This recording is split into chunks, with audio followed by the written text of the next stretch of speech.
Hi friends, welcome to Faris home food. இன்னைக்கு வந்து டேஸ்டியான சுவையான சவ் காய் பொரியல் எப்படி செய்யலாம்னு சொல்லித்தரேன். இது ரொம்ப நல்ல டேஸ்டாக இருக்கும். இது வந்து சாம்பார் சாதம், கருக்குழம்பு, மீன் குழம்பு எல்லாத்துக்குமே இது வந்து நல்லா இருக்கும்.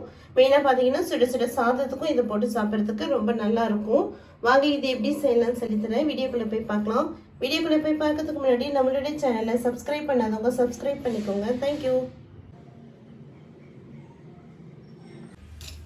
இந்த மாதிரி சவ் காயை தோலை எடுத்துக்கோங்க. தோலை எடுத்துட்டு இங்கே வந்து ஒரு தண்டு இருக்கும், அதையும் வந்து கீறி எடுத்துக்கோங்க.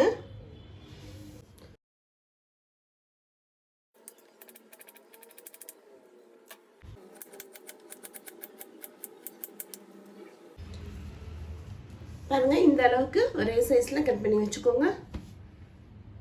பாருங்க, சவ் காய் இந்த மாதிரி குட்டி குட்டியாக நறுக்கிக்கோங்க. அடுத்து வந்து வெங்காயம் ஒரு 5-6 பச்சை மிளகாய், கொஞ்சம் கருவேப்பிலை. ஒரு பேன் வச்சுக்கோங்க. ஒரு 2 டீஸ்பூன் அளவுக்கு வேர்க்கடலையை வறுத்துக்கலாம். நல்லா வறுத்துட்டு தோலை எடுத்துக்கலாம். போதுங்க, 2 டீஸ்பூன் வேர்க்கடலை வறுத்தாச்சு. இப்போ ஸ்டவ் வந்து ஆஃப் பண்ணிக்கலாம். ஒரு மிக்ஸி ஜார் வச்சுக்கோங்க. ஒரு 4-5 பீஸ் தேங்காய் துண்டு போட்டுக்கலாம். வறுத்த வேர்க்கடலை கூடவே அதுக்குள்ள ஒரு பச்சை மிளகாய் போட்டுக்கலாம். போட்டுட்டு இதை வந்து நல்லா தூள் பண்ணிட்டு வந்துருங்க. தண்ணி போட்டு அரைக்க வேண்டாம், குறைன்ட்டு தூள் பண்ணா போதும். பாருங்க, இந்த அளவுக்கு தூள் பண்ணிக்கோங்க. இப்போ வாங்க ஒரு பேன் வச்சுக்கலாம். ஆயில் போட்டுக்கோங்க.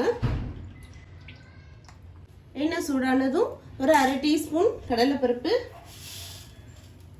1/4 டீஸ்பூன் கடுகு போட்டுக்கோங்க. கடுகு உளுத்தம்பருப்பு பொரிஞ்சதும் வெங்காயம், பச்சை மிளகாய், கருவேப்பிலை போட்டுக்கலாம். கருவேப்பிலை போட்டுக்கோங்க. ஒரு 4-5 பச்சை மிளகாய், ஒரு பெரிய வெங்காயம், ஒரு 1/4 டீஸ்பூன் மஞ்சள் தூள் போட்டுக்கோங்க. இப்போ எடுத்து வச்சிருக்கிற சவ் காய் போட்டுக்கலாம். நல்லா சவ் காய் போட்டு நல்லா வதக்கிக்கோங்க.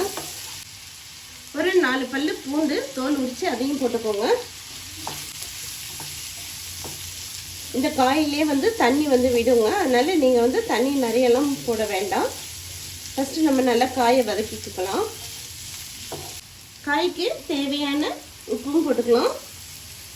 ரொம்ப உப்பு ஃபஸ்ட்டே போட்டுறாதீங்க, வேணும்னா அதுக்கப்புறம் போட்டுக்கலாம். ஒரு 2 டீஸ்பூன் அளவுக்கு கொஞ்சம் தண்ணி ஊற்றிக்கோங்க. ரொம்ப தண்ணி போட வேண்டாம், தண்ணி போட்டால் காயோட சத்தெல்லாம் போயிடும். சும்மா 2 டீஸ்பூன் அளவுக்கு மட்டும் தண்ணி போட்டிங்கன்னா போதும்.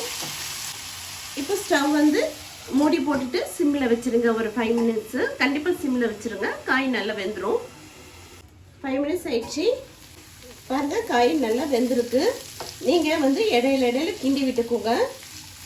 இப்போது எடுத்து வச்சுருக்கிற தேங்காய் போட்டுக்கலாம். தேங்காய், வேர்க்கடலை, பச்சை மிளகாய் தூள் பண்ணியிருக்கோம் இல்லையா, அது போட்டுக்கலாம்.